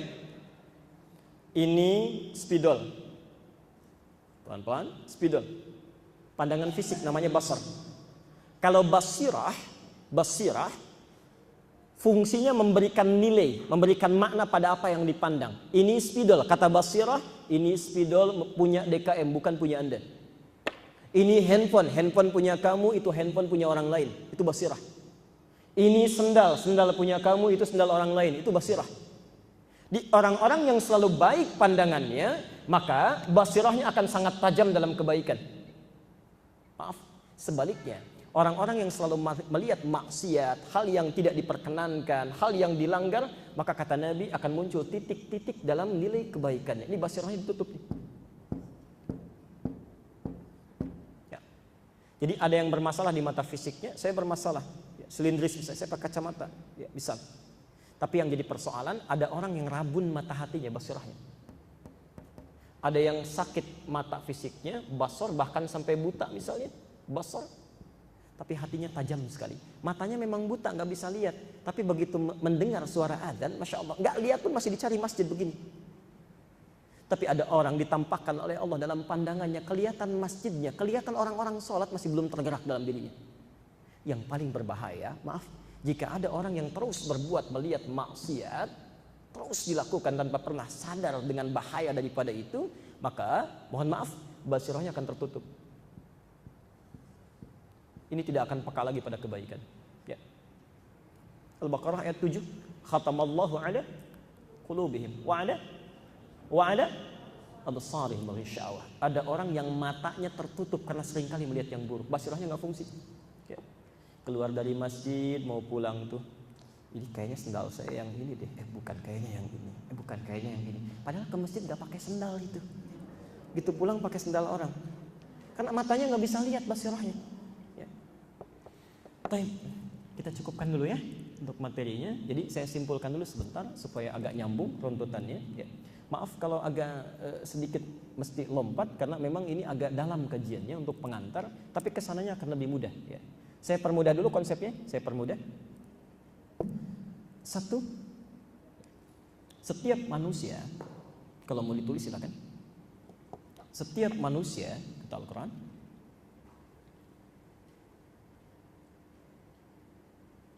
memiliki dua sumber kehidupan yang penting, memiliki dua sumber kehidupan yang penting,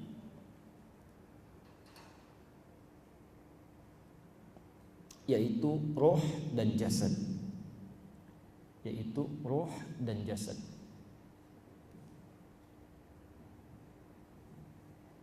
Pasti ya, seorang disebut manusia ada rohnya, ada jasadnya. Kalau cuman jasadnya nggak ada rohnya, berarti itu mayit ya. Kalau cuman jasad, roh tidak ada jasadnya, nah itu persoalan. Sudah? Dua. Roh berasal dari Allah. Roh berasal dari Allah yang Maha Suci. Roh berasal dari Allah yang Maha Suci, sehingga unsur-unsur yang dibawa oleh roh, unsur-unsur yang dibawa oleh roh selalu bersifat suci,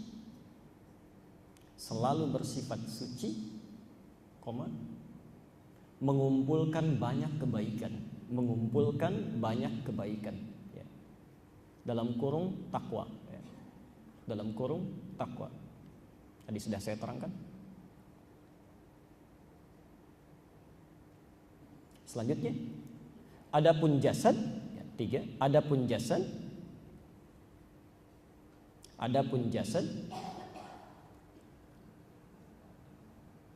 memiliki peran ikhtiar manusia.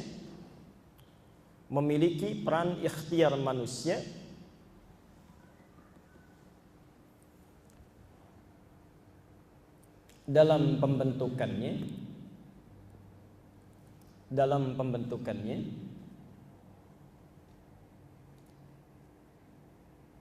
sehingga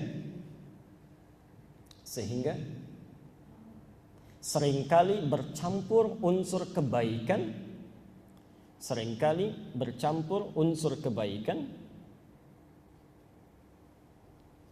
dan keburukan di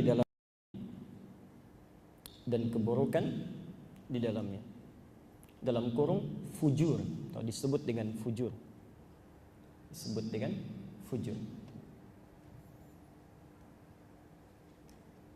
Selanjutnya nomor 4.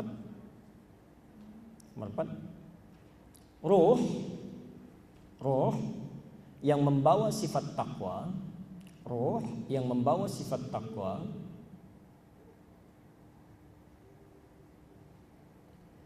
bila telah menyatu dengan fujur, bila telah menyatu dengan jasad, roh yang membawa sifat takwa bila telah menyatu dengan jasad yang memiliki sifat fujur,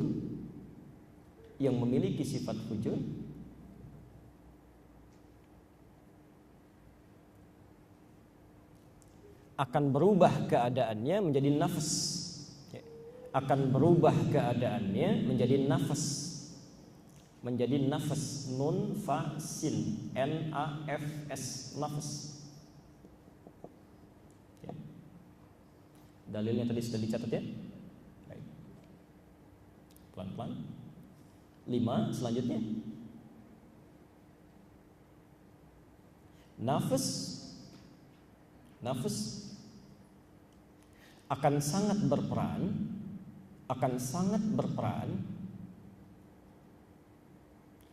dalam menentukan sifat dan sikap seseorang, baik ataupun buruk. Orang bisa baik karena nafasnya, juga bisa buruk karena keadaan nafasnya. Oke. Titik, baik atau buruk, titik. Teruskan dulu. Seorang akan bersikap baik bila takwanya dominan. Seorang akan bersikap baik bila takwanya yang berada di dalam nafas dominan.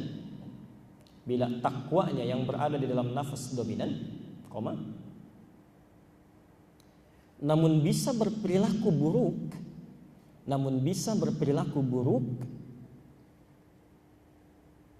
bila fujurnya dominan.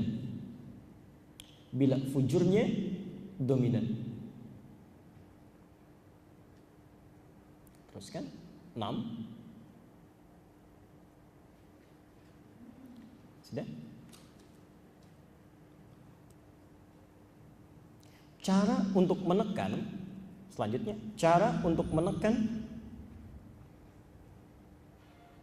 sifat fujur,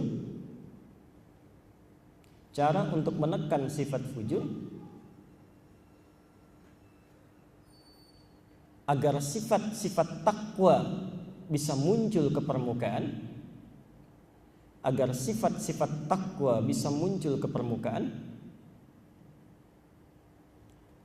dan menghimpun banyak kebaikan,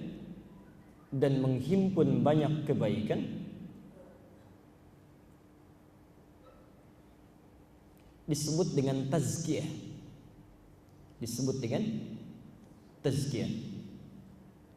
Titik. Teruskan. Dari sinilah lahir istilah tazkiyatun nafs.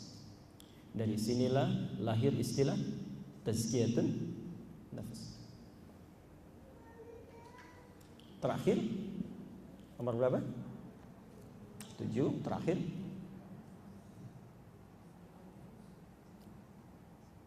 Terakhir. Respon baik ataupun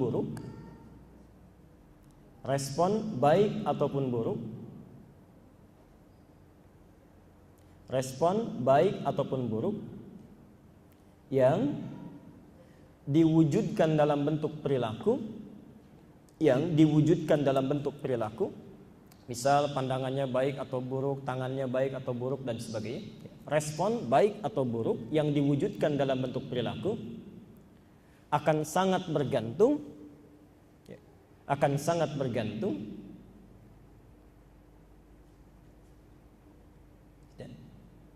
pada berbagai informasi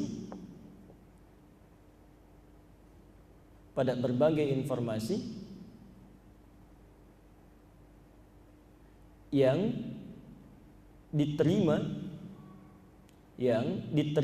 oleh nafas yang diterima oleh nafas dari berbagai organ tubuh terkait. Dari berbagai organ tubuh terkait.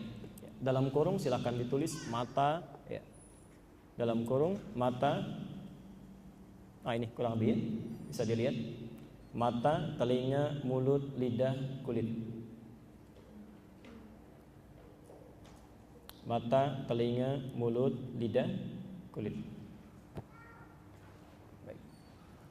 Sekira kita berhenti kajian kita di sini ya.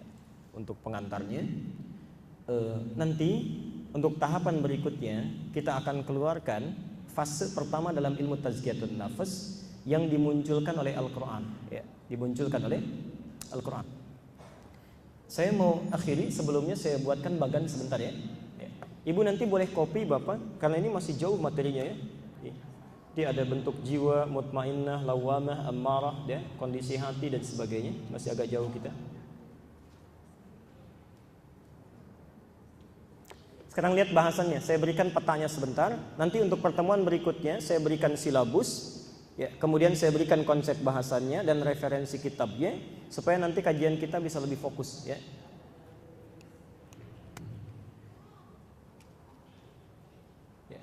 Perhatikan sini pelan-pelan. Ilmu tazkiyatun nafas itu bahasanya hanya dua. Tazkiyatun nafas bahasanya hanya dua. Ya.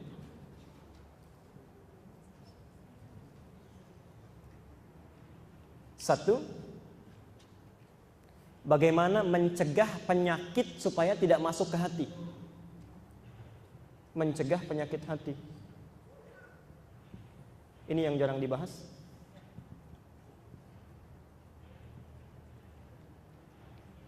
Yang kedua,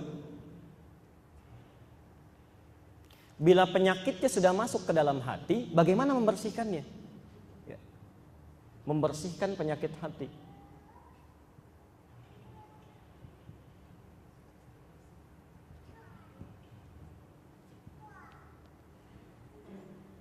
Sebegini, maaf, di nafas kita misalnya, ya, di nafas kita dimasukkan penyakit iri hati. Ya. Nah, ada seseorang melihat sesuatu kemudian iri. Iri itu apa? Dari mana sumbernya? Ya. Kalau Anda bisa mencegah iri hati ini untuk tidak masuk ke dalam nafas, kenapa dimasukin? Ya. Kalau kita bisa cegah, jangan biarkan dia masuk, kita cegah ini. Nah, ini konsep yang pertama dari ilmu tazkiyatun nafas. Cuma kadang-kadang itu tidak mudah melakukannya seperti mengucapkannya. Ya. Misal ini sudah masuk ke dalam nafas, ke dalam jiwa, bagaimana membersihkannya? Itu bagian yang kedua. Itu bagian yang kedua. Ya. Di nanti pertemuan selanjutnya kita akan bahas bagaimana memfungsikan organ-organ dalam tubuh kita sehingga tidak mengundang penyakit untuk masuk. Ya. Jadi sebelum masuk kita cegah dulu. Nanti kita akan keluarkan ayat-ayatnya di Quran. Ya. Tadi mata sudah misalnya sebagai contoh, nanti ada telinga. Ya. Hati-hati, karena nanti akan disebut di Quran orang yang telinganya kena sumbatan, padahal bisa dengar. Bisa dengar. Nanti besok ada konser musik di GBK, jutaan pun dikeluarkan, dengar. Ya. Tapi kalau pengumuman, jangankan pengumuman, azan yang masjidnya saking sayangnya Allah pada orang itu masjidnya dibangunkan di samping rumahnya, tapi azannya nggak kedengaran. Yang jauh kedengar, tapi azan nggak dengar. Ya. Itu kata Quran, wa fi adzanihim waqra, di telinganya ada sumbatan. Nah, bagaimana penyakit itu bisa masuk? Nah, jadi sebelum itu masuk kita cegah dulu tuh. Karena kalau sudah masuk ini tidak mudah membersihkannya, ya, tidak mudah, pelan-pelan. Jelas ya? Nah, di hari ini kita belum belajar sama sekali, kita baru belajar pengantarnya saja. Ya. Kita baru belajar muqaddimahnya, pengantar sampai menemukan kalimat apa itu ilmu tazkiyatun nafas. Baik. Slide-nya sudah saya buat, kalau ada yang mau mengcopy nanti saya persilahkan. Tapi untuk kelengkapannya ini belum lengkap betul, ya, karena baru sedikit saja kami masukkan. Ya. Saya kira itu untuk pertemuan kita hari ini. Bila ada pertanyaan barangkali saya perkenankan 5-10 menit ke depan. Kalau ada yang dituliskan lebih baik ya. Silakan. Bisa dibantu Mas ke belakang. Bisa dibantu.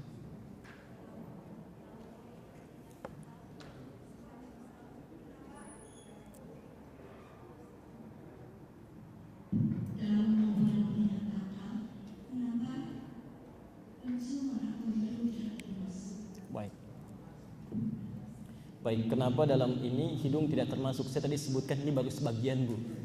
Ini baru sebagian.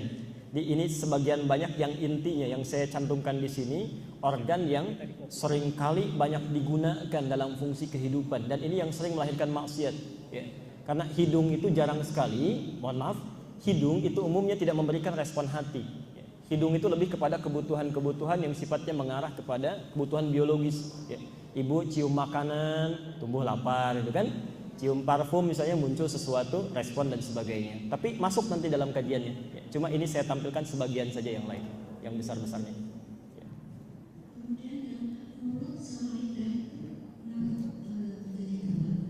Baik.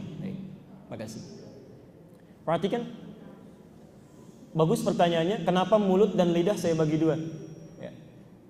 Bapak Ibu sekalian, sebetulnya kalau kita sebutkan mulut itu dibentuk melalui 3 unsur yang sangat utama, ya. 1 lidah, 2 gigi, 3 ini bibir. Ya. Saya ulang, 1 lisan, ya.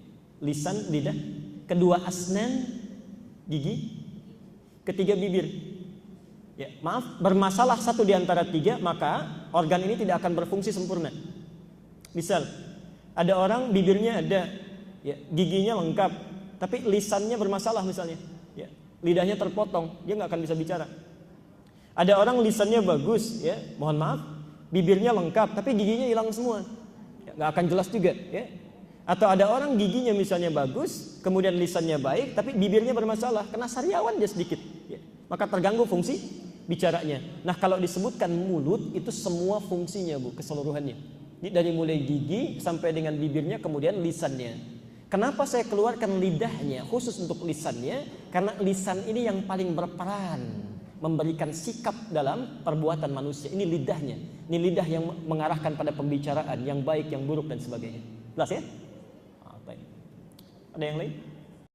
Jadi yang saya sebutkan ini bukan berarti yang lain tidak masuk, tidak. Ini sebagian fungsi terbesarnya saja. Ya, yang lain akan disebutkan juga nanti insya Allah. Ya. Tidak ada lagi? Baik. Silakan.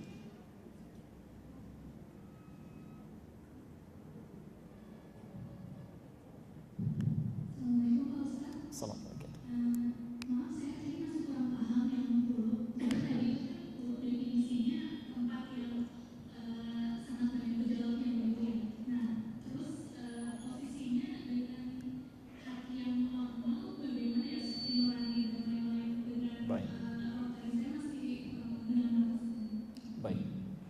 Bagus pertanyaannya.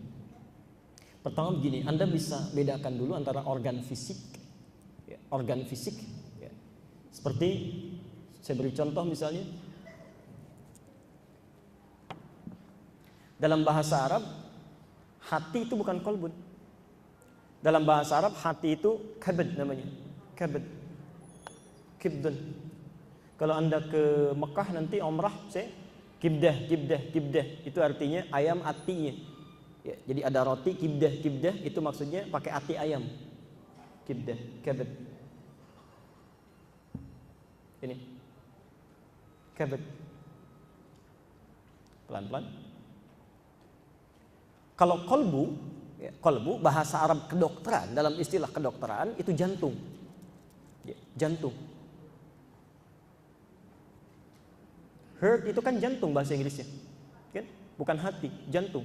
Heart itu jantung, Bu. Hati itu liver. Ya. Ini hati. Secara fisikal ya, organ fisik. Kolbu dalam bahasa Arab, kolbu yang ini. Kalau digunakan dalam istilah kedokteran itu jantung artinya. Ya. Tapi kalau dalam ilmu tazkiyatun nafas yang dimaksudkan bukan ini. Bukan jantung secara fisikal, jantung rohani yang di dalamnya ada gejolak baik dengan buruk, gelisah dengan tenang dan sebagainya. Ya. Dia tidak bisa diindra tapi bisa dirasakan, Ya.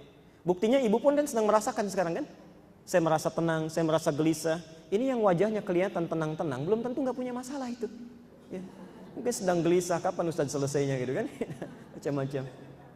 Jadi pertama, tolong bedakan istilah-istilah yang difungsikan untuk kepentingan yang fisikal, fisik, ya, dengan istilah-istilah yang akan digunakan nanti dalam konsep tazkiyatun nafas yang lebih menyentuh pada istilah spiritual. Ya. Tapi ini garisnya antara organ fisik dengan istilah-istilah dari sisi spiritual ini nanti ada satu keterkaitan yang erat. Misal, mata fisik disebut dengan basar. Ya. Mata non fisik disebut dengan basirah. Oke? Misal nanti telinga disebut dengan udhun. Pendengarannya disebut dengan sama. Sama, ada udhun, ada sama. Nanti kita bahas. Ya. Ada orang yang fungsi fisikalnya misalnya basar, ya. Fungsi matanya dia bermasalah. Tapi ketika hatinya dilatih, itu bisa lebih tajam basirahnya dibandingkan dengan basarnya. Ya. Pernah dengar Imam Al-Bukhari? Imam Al-Bukhari, Anda yang punya kitabnya Fathul Bari namanya. Fathul Bari syarah Sahih Al-Bukhari ditulis oleh Ibnu Hajar Al-Asqalani. Lihat jilid yang pertamanya halaman 631 di paragraf ketiga baris 1 sampai dengan baris 9. Itu ada kisah yang sangat luar biasa. Al-Bukhari nama aslinya siapa?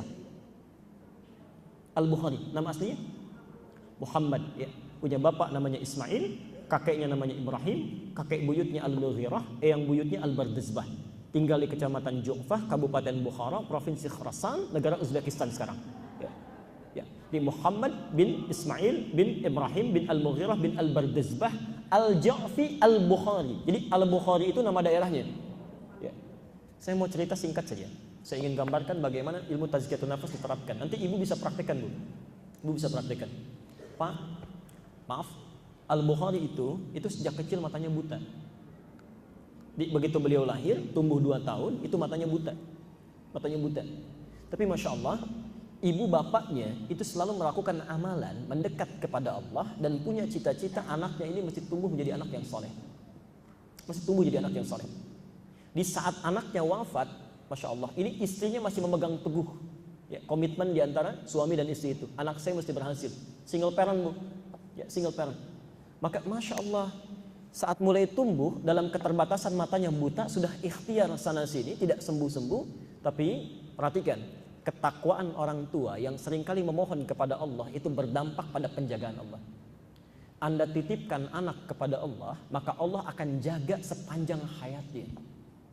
Bapak ibu misalnya rawat di rumah ini, ya, kalau di rumah bisa kelihatan, keluar dari rumah siapa yang rawat? Siapa yang perhatikan, yang mengawasi? Itu nggak ada kecuali Allah. Di saat Anda titipkan kepada Allah, Allah yang akan mengawasinya. Ya. Karena itu nanti satu saat kita akan belajar dalam fikih keluarga, ya, satu saat, ya. Misal, perhatikan, ketika Hannah melahirkan Maryam, itu pertama kali yang dilakukan oleh Hannah dan Imran adalah menitipkan Maryam kepada Allah. Menitipkan Maryam kepada Allah. Ya. Di Ali Imran ayat 36 itu. Ya, falamma wada'atha qalat rabbi inni wada'tuha untha wallahu a'lamu bima wada'at wa laysa dzakaru kal untha wa inni sammaituha maryama wa inni u'idzuha bika wa dzurriyyataha minasyaitonir rajim.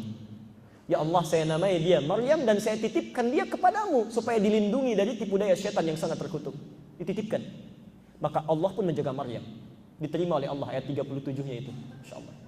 Yang paling menarik, ini ayat ditunggangi oleh ibunda dan ayahanda Al-Bukhari saat lahir bapaknya meninggal tapi doanya nggak pernah putus. Perhatikan, Al-Bukhari buta mata fisiknya disebut dengan basar, nggak bisa lihat. Tapi Allah ganti dengan mata hatinya, tajam sekali. Itu kalau beliau dibacakan satu kalimat misalnya di sepanjang halaman begini, itu bisa diulang titik komanya bahkan tanpa keliru sedikit pun. Al-Bukhari, saking tajamnya mata hatinya.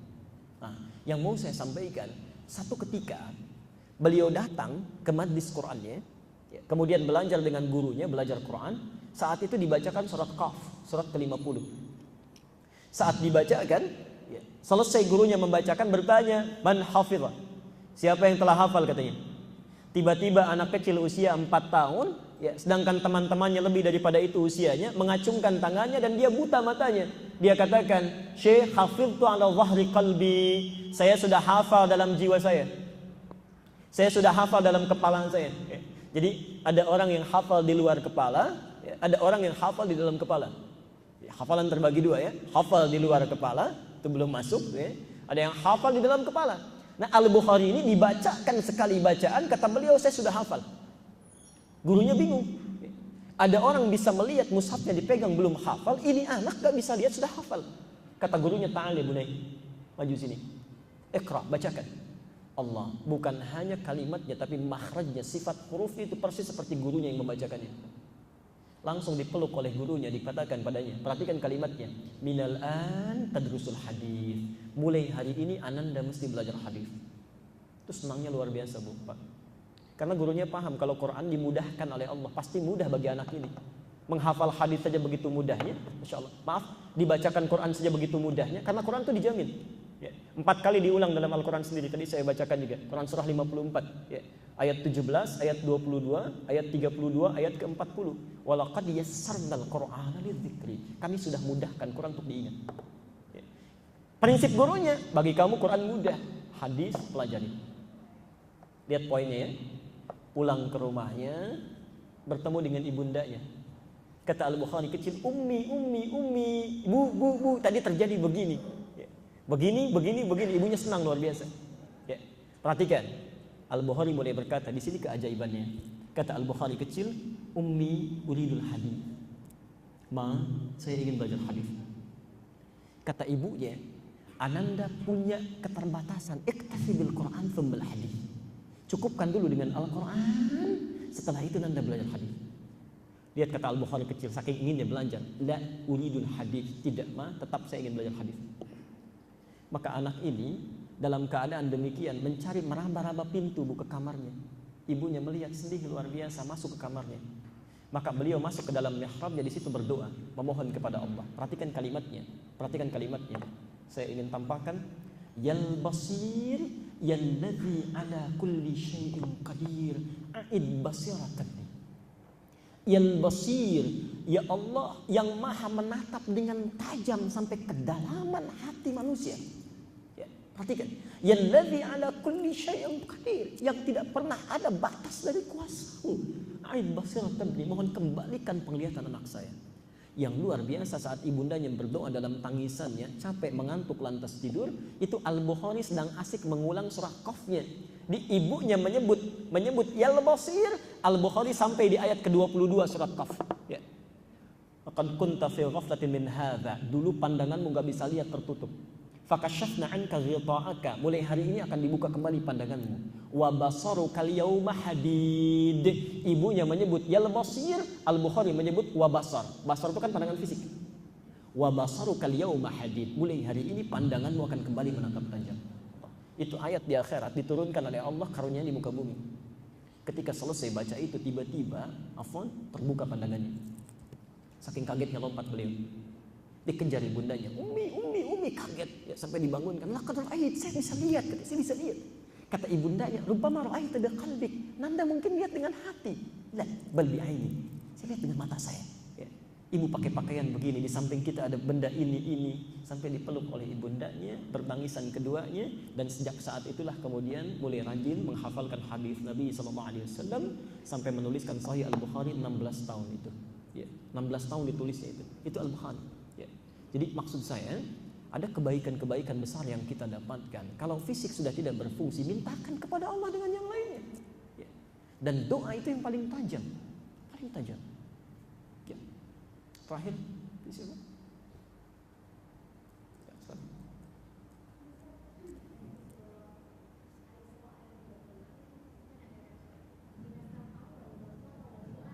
Ya.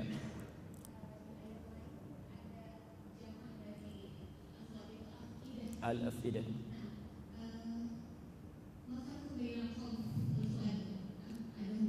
Baik.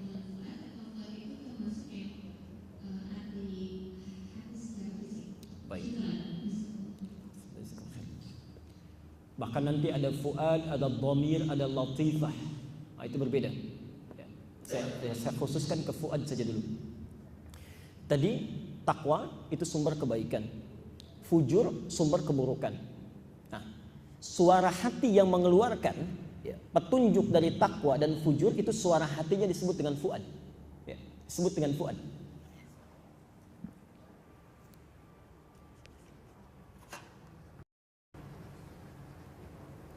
Sautul qalbi alladhi yatahakkum 'ala syai'. Ya.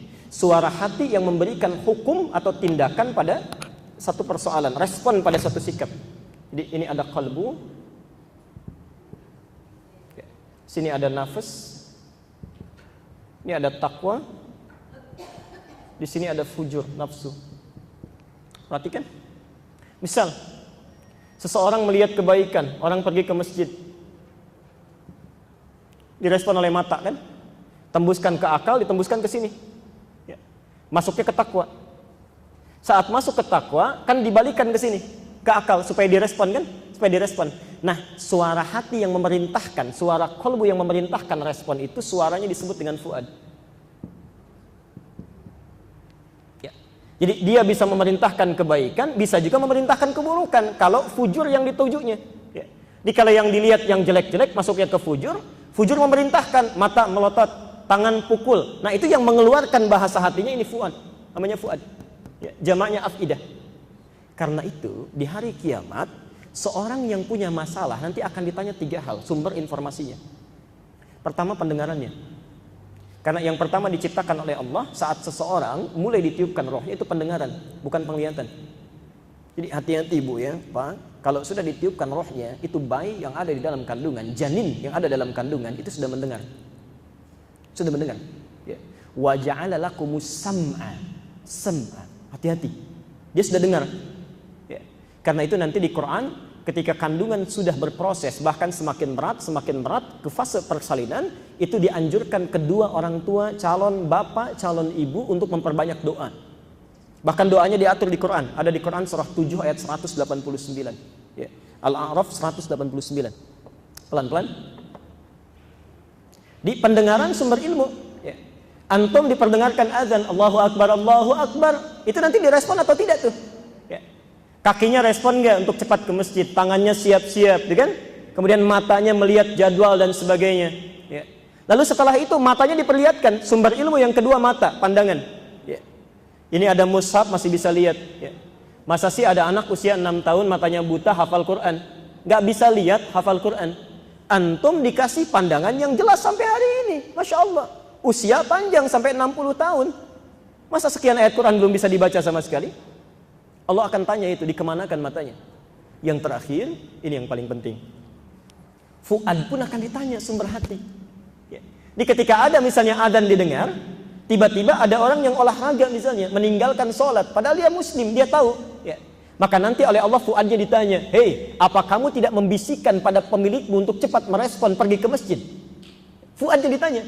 Karena itu turun ayat di Quran, 3 sumber ilmu ini, baik mata, pendengaran, penglihatan, pendengaran, ataupun fuad yang membisikkan itu akan ditanya oleh Allah. Ya. Turun ayat Quran surah ke-17 ayat 36. Innas sam'a, sungguh pendengaran itu, wal basara, penglihatan itu, wal fuada, dan suara hati itu, kullu ulaika kana anhu mas'ula. Semua itu akan ditanya, kenapa manusia bisa menyimpang dari Allah. Ya. Mata akan ditanya, hei, apa kamu tidak lihat saat orang ke masjid? Kamu lihat gak? Kata matanya lihat, tapi orang ini tidak mau respon. Hei telinga, apa kamu gak dengar ketika azan dikumandangkan? Kata telinga, saya dengar, tapi orang ini gak mau respon. Fuadnya akan ditanya, apa kamu tidak bisikan supaya dia berbelok sedikit ke masjid? Kata fuadnya, saya katakan, tapi orang ini tidak mau respon. Maka orang itu ketika ingkar pada ayat Allah, maka akan ditarik ubun-ubunnya. Quran surah ke-4 ayat ke-56, An-Nisa. Ditarik orang ini ubun-ubunnya. Itu siksa paling ringan di neraka. Paling ringan. Innal ladzina kafaru bi ayatina sawfa nuslihim nara. Sungguh orang yang ingkar, mengingkari ayat-ayat kami, itu akan ditarik ubun-ubunnya ke neraka. Ini nariknya. Terus dimasukkannya, ini ilustrasi saja ya, wallahu alam, kita tidak ingin masuk ke situ ya. Perhatikan. Setelah ditarik ubun-ubunnya itu dicelupkan ke neraka. Cara nyelupnya gini, pernah bikin teh celup? Kalau teh celup kan dimasukkan, naikkan kan? Masukkan, naikkan. Itu begitu. Kullama nadijat jululuhum. Saat ditarik, dicelupkan ubun-ubunnya, dimasukkan begini. Itu hancur seluruh dirinya. Kulitnya hancur, segalanya hancur. Tapi tidak dibiarkan hancur seketika. Diangkat lagi begini, badalnahum juludan ghairaha. Ya, begitu diangkat sembuh lagi. Dicelupkan, hancur. Angkat, sembuh lagi. Celupkan, hancur. Angkat, sembuh lagi. Allah. Satu harinya berapa lama di dunia? Satu hari akhirat berapa lama di dunia? Tahu dari mana? As-Sajdah ya, ayat yang kelima itu. Yudabbirul amra minas samai ilal ardi thumma ya'ruju ilaihi fi yawmin kana miqdaruhu alfa sanatin mimma ta'uddun. Kata Allah, perbandingan akhirat dengan dunia itu satu harinya 1000 tahun dunia. Maaf, kalau ada yang dicelupkan di akhirat di neraka sehari saja itu sama dengan 1000 tahun. Satu detiknya 48 hari. Jadi kalau ada yang dicelupkan satu detik saja di situ, itu sama dengan sakitnya 48 hari selama di dunia. Itu yang paling ringan, yang paling ringan. Allahu a'lam bishawab. Jelas di sini? Kita cukupkan dulu ya. Baik, kita cukupkan dulu untuk materi hari ini. Jadi kita baru pembuka, ya, kita belum mulai inti materinya. Kita baru belajar apa itu ilmu tazkiyatun nafs. Insyaallah dalam pertemuan berikutnya kita akan coba bahas apa yang telah kita uraikan tadi sampai kita menemukan kira-kira nafsu kita ada di mana. Ya, apakah mutmainnah? Apakah lawamah? Apakah ammarah? Qalbu kita ada di mana? Apakah qalbun salim? Apakah qalbun marid? Atau bahkan mungkin qalbun mayyit, ya? Waliyadu billah. Baik, saya kira kita cukupkan kajian kita sampai di sini. Bila benar ada dari Allah dan Rasulnya, kalau salah itu dari saya pribadi, mohon dimaafkan. Kita akhiri dengan doa kifaratul majlis. Subhanakallahumma bihamdika asyhadu an la ilaha illa anta astaghfiruka wa atubu ilaik. Wa akhiru da'wana alhamdulillahi rabbil alamin. Wa afu minkum. Assalamualaikum warahmatullahi wabarakatuh.